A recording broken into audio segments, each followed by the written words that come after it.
nombre del Señor. Iglesia, buenos días. De verdad que es una bendición para nosotros hoy estar una vez más con ustedes. De una manera especial yo quiero agradecer a todos los que han seguido conectados a esta celebración dominical en casa todos los domingos. Muchísimas gracias. De verdad que agradecemos a los que puntualmente a las 10 todos los domingos han estado allí, valorando el esfuerzo de la familia Bocapardo que prepara el momento de alabanza y adoración, de la predicación que prepara el pastor durante la semana. De verdad, muchísimas gracias. Gracias. Son pocos los que no se han conectado con la celebración en casa y animamos a todos a que estén puntualmente a las 10 de la mañana todos los domingos para compartir juntos este momento tan especial que es congregarnos en casa. Muy bien, mis amados. Para empezar, quiero que oremos y empezamos nuestra enseñanza de hoy. Amén. Padre, te damos gracias en esta mañana por la bendición que nos das de congregarnos en casa. Gracias, Señor, porque a pesar de que no podemos estar en el templo congregados como usualmente lo hacemos y como nos gusta hacerlo, pero a pesar de todo, Señor, hemos visto cómo tu iglesia, Ministerio Vida, Palabra y Fe ha estado allí conectada en el Espíritu, en oración. Gracias, Señor. Ponemos esta reunión en tus manos, pidiéndote, Señor, que tu palabra hoy hable a nuestro corazón. Nos disponemos, Señor, para recibir de ti ese alimento espiritual que tanto necesitamos y que cada uno de nosotros hoy esté dispuesto a recibir esa palabra, a recibir ese pan de vida, a recibir ese alimento para bendición de nuestras vidas. Te damos gracias, Señor, en el nombre de Cristo Jesús. Amén. Amén. Estuvimos viendo hace poco sobre la naturaleza divina de la iglesia. Vimos de que Cristo es roca y la iglesia es roca también, y vimos que Cristo es sacerdote y la iglesia tiene un llamado sacerdotal, y es anunciar las virtudes de aquel que nos llamó de las tinieblas a su luz admirable. Y el domingo pasado vimos de que la iglesia que entiende su naturaleza es una iglesia que no es templo dependiente, no dependemos de cuatro paredes de un edificio. Entendemos claramente que nosotros somos la iglesia del Señor, amén, y ofrecemos sacrificios vivos al Señor, y la idea es que toda la iglesia participe del servicio a Dios. El abuelo, la abuela, el papá, los primos, la familia participe. No solo el pastor, los que cantan, sino toda la iglesia pueda participar. Y una buena manera para participar desde nuestras casas, ¿no? Y esa es una enseñanza que nos ha dejado este COVID, ¿no? Desde nuestras casas hemos podido desarrollar una vida espiritual, amén. No vamos al templo a oír la voz de Dios. Yo sé que Dios puede usar al pastor, claro que sí, oramos para eso. Pero principalmente la voz de Dios está cuando yo hablo la Biblia en mi casa, amén. Cuando yo hablo la Biblia con mis hijos, con mi esposo, allí está la voz de Dios. Y hoy vamos a mirar un poco sobre el sacerdocio de Cristo, pero especialmente vamos a mirar cómo desarrolló Cristo ese sacerdocio aquí en la tierra. ¿Cómo desarrolló ese sacerdocio aquí en la tierra? Como primera medida, quiero que miremos por favor el capítulo 5, mi amor, ayúdame. Capítulo 5 del 1 al 6. Porque todos somos, del libro de Hebreos. Hebreos 5 del 1 al 6, por favor. Porque todo sumo sacerdote es escogido de entre los hombres y constituido a favor de los hombres ante Dios, para que presente ofrendas y sacrificios por los pecados. Él puede mostrarse paciente con los ignorantes y extraviados, puesto que él también está rodeado de debilidad, por causa de la cual debe ofrecer por los pecados tanto por sí mismo como también por el pueblo. Y nadie toma para sí esta honra, sino el que es llamado por Dios, como lo fue Aarón. Por eso también Cristo se glorificó a sí mismo, haciéndose sumo sacerdote, sino que fue Dios quien me dijo: tú eres mi hijo, yo te he engendrado hoy. Amén. Entonces aquí vemos que el sacerdocio levítico tenía un primer aspecto muy interesante. El aspecto es, o la cualidad, la característica principal es, tenía que ser elegido por Dios.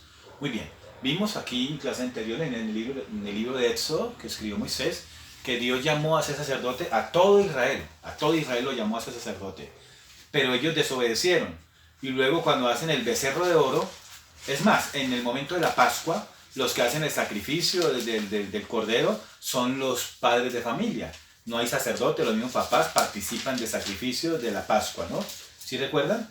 Cuando salen de Egipto, cuando la muerte de los primogénitos, la última plaga, la última peste, ellos hicieron la Pascua, ¿cierto? Dice el versículo 21 del capítulo 12 de Éxodo.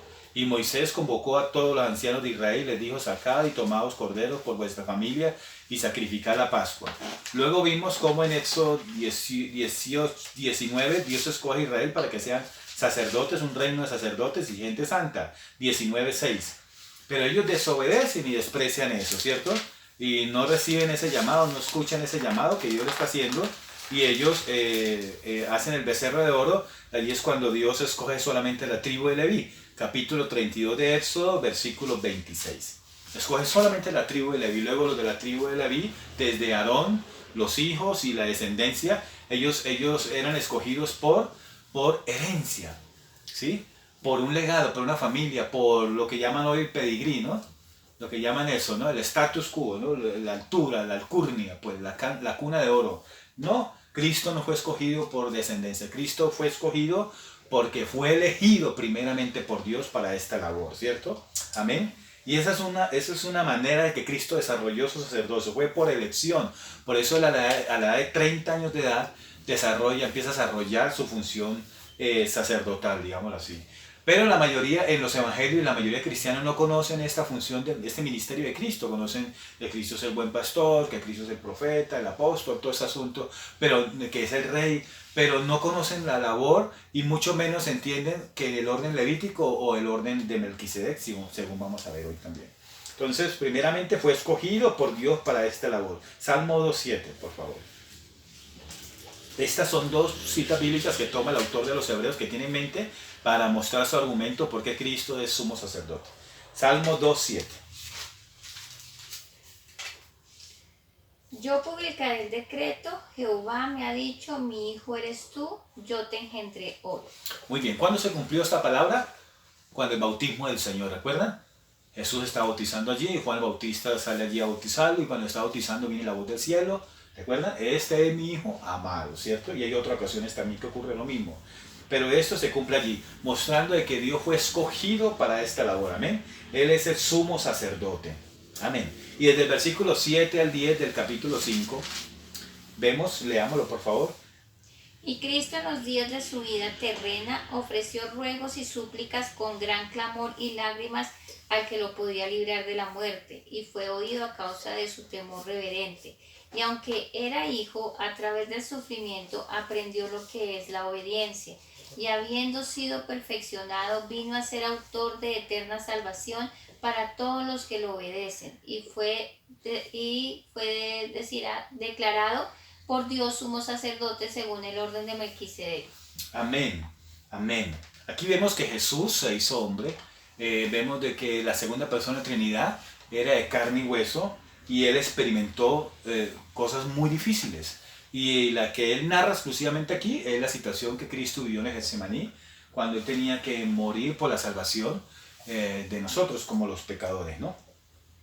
Que nos hizo su iglesia, nos sacó de las tinieblas a la luz. Muy bien. Él experimentó cosas amargas en su corazón, en su alma, para comprender y tener misericordia de los débiles, de nosotros, para compadecerse de nosotros. Miren lo que dice el versículo 15 del 4 y 16.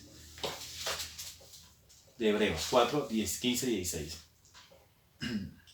No tenemos un sumo sacerdote que no pueda compadecerse de nuestras debilidades, sino uno que fue tentado en todo según nuestra semejanza, pero sin pecado. Amén. Acerquémonos pues confiadamente al trono de la gracia para alcanzar misericordia y hallar gracia para el oportuno socorro. Amén.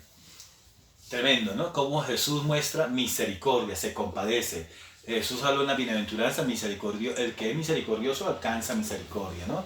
Y también habló varias veces cuando hizo milagros a esta mujer de Cananea, le hizo un milagro y ella le decía, ten misericordia de mí.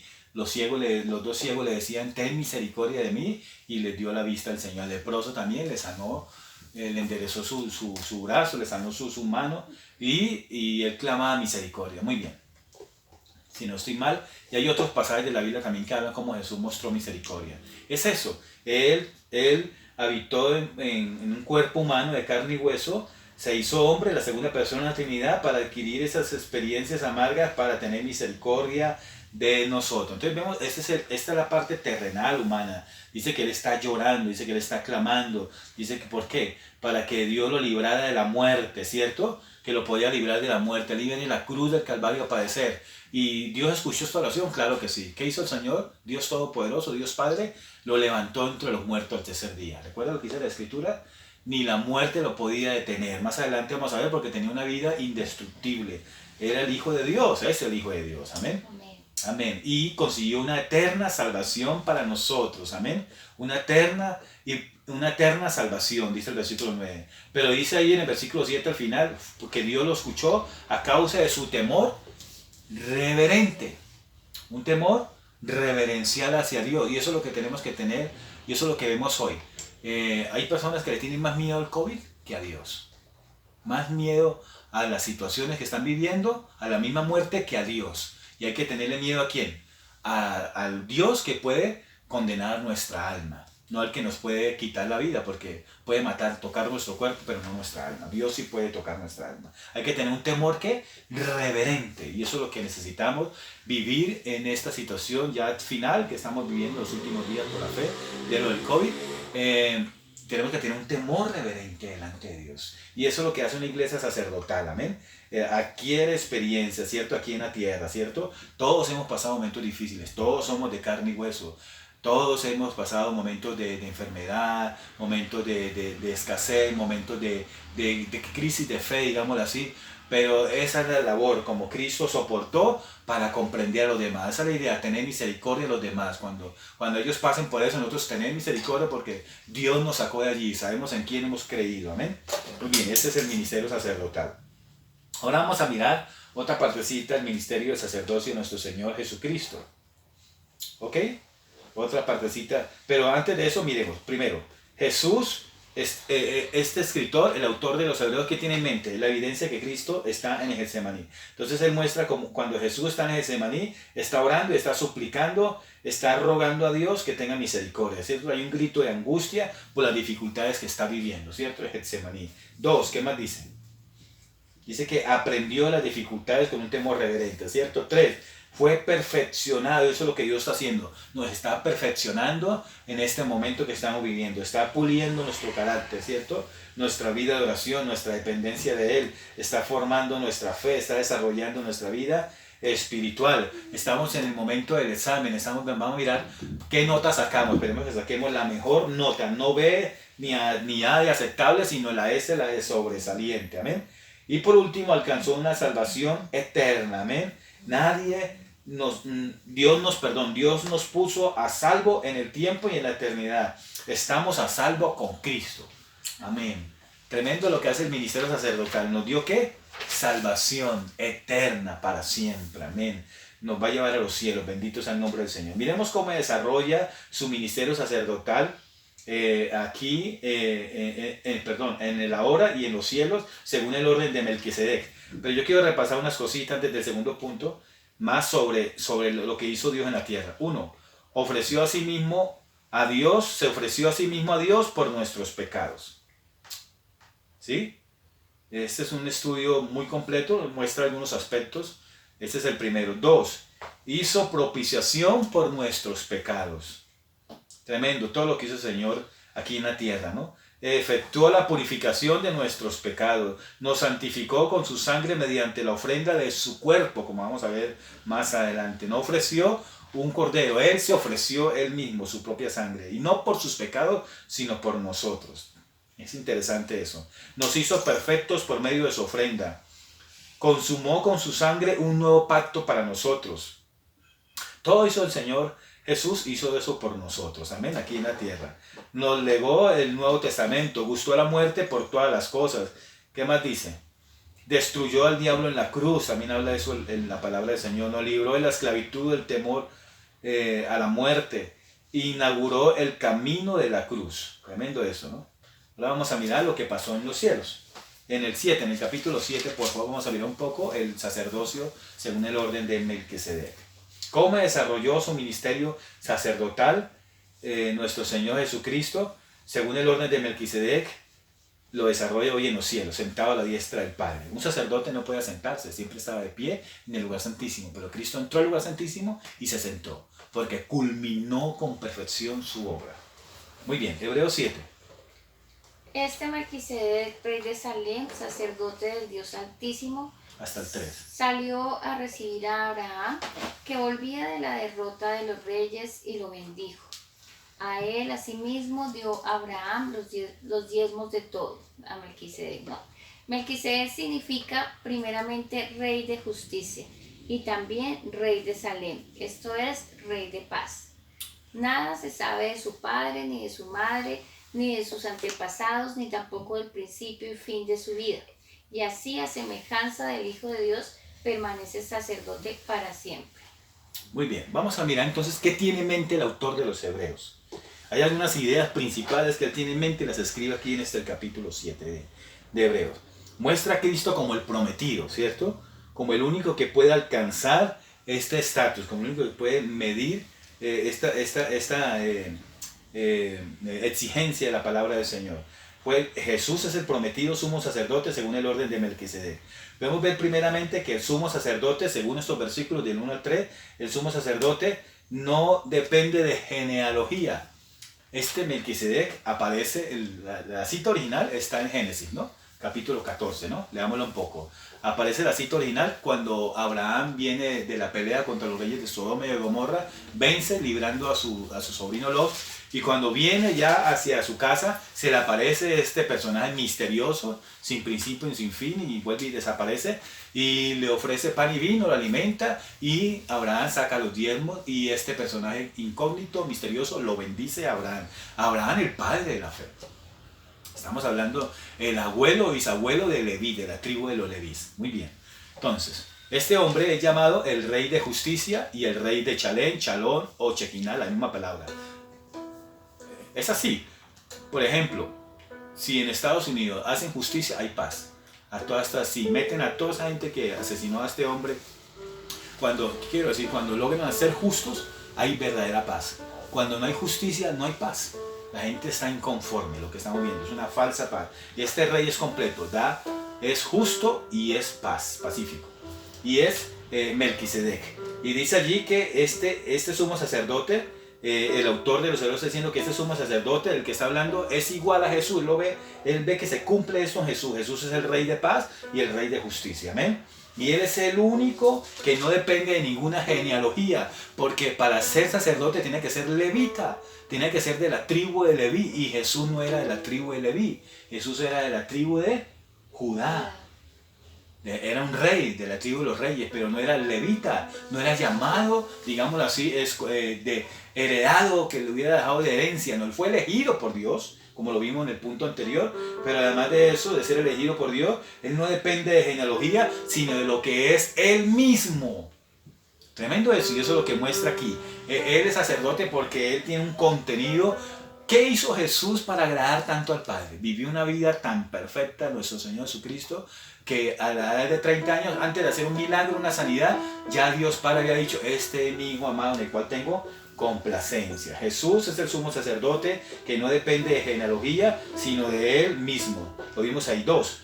Vamos a mirar entonces cómo este autor tiene en mente y muestra esa idea principal de que Jesús es el sumo sacerdote sin pecado. No tiene que ofrecer sacrificios por sí mismo, es santo, es puro. No ha cometido ningún pecado. Aquí es el versículo 27, leámoslo un poco. Adelantémonos un poco la cita bíblica de Hebreos 7, 27. Que no tiene necesidad cada día como aquellos... Desde el 26, perdón. Desde el 26.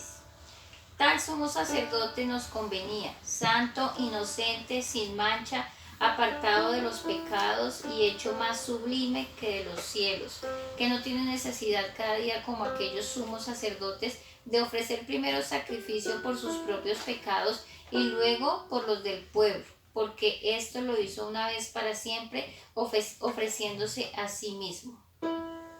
¿Soy yo el 25 ya? El 26. El 25 y el 26.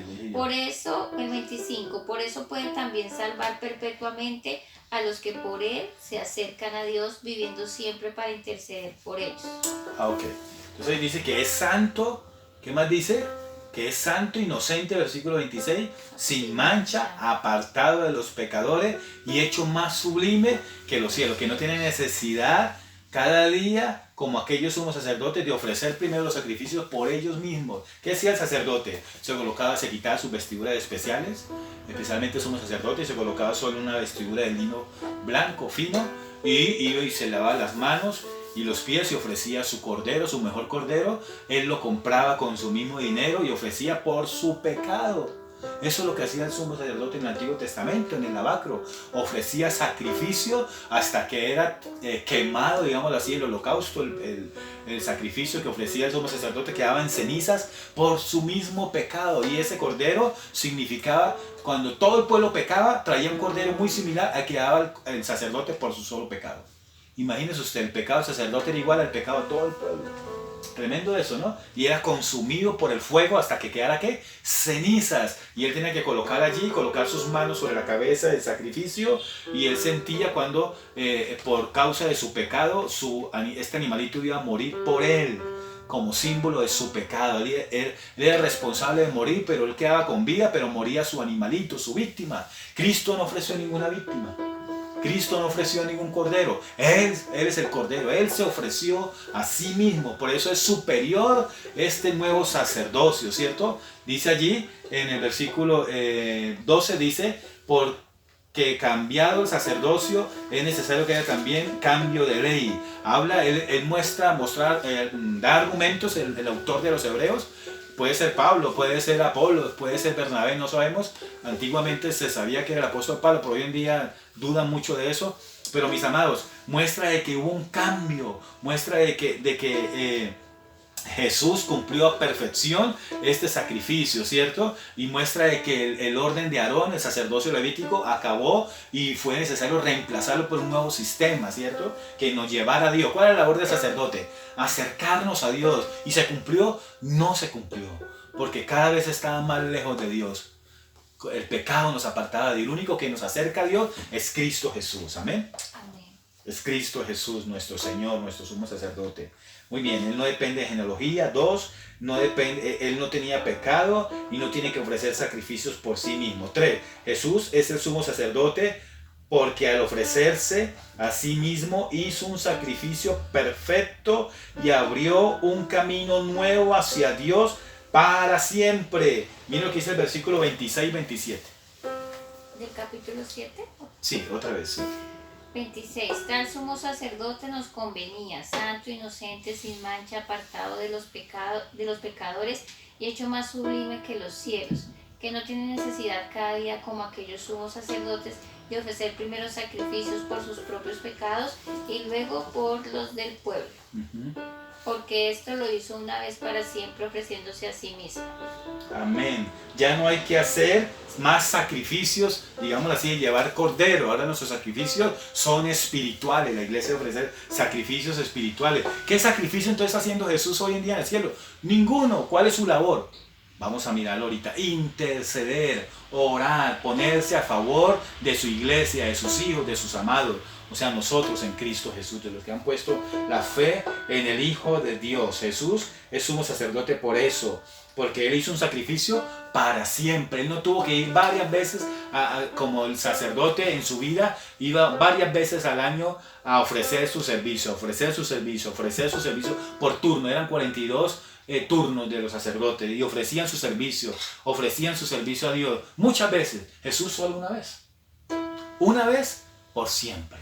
Amén. No hay necesidad de otro sacrificio. Ese sacrificio suficiente llenó el corazón del Padre. Fue suficiente. ¿Y por qué lo sabemos? Porque el Padre de la gloria, el Padre de nuestro Señor Jesucristo, que hizo con Jesús, lo levantó entre los muertos y lo sentó a la diestra. El Padre lo puso en lo sumo, ascendió a los cielos, lo puso a la diestra suya. Amén. 4, Jesús es el sumo sacerdote que vive para siempre. Mire lo que dice el versículo 16. 7 y 16. 7:16. No constituido conforme a la ley meramente humana, sino según el poder de una vida indestructible. Muy bien, ahora mire el versículo 25.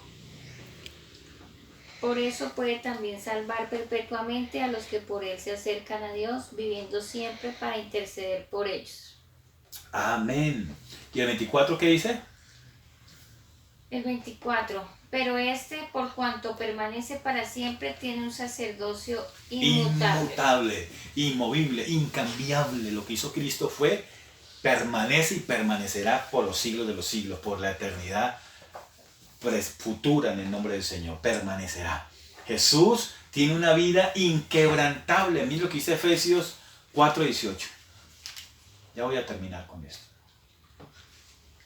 Efesios 4:18.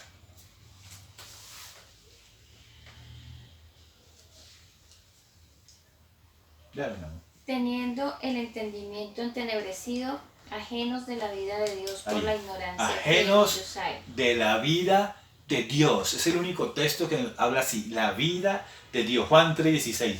Vida eterna. Juan 1:4.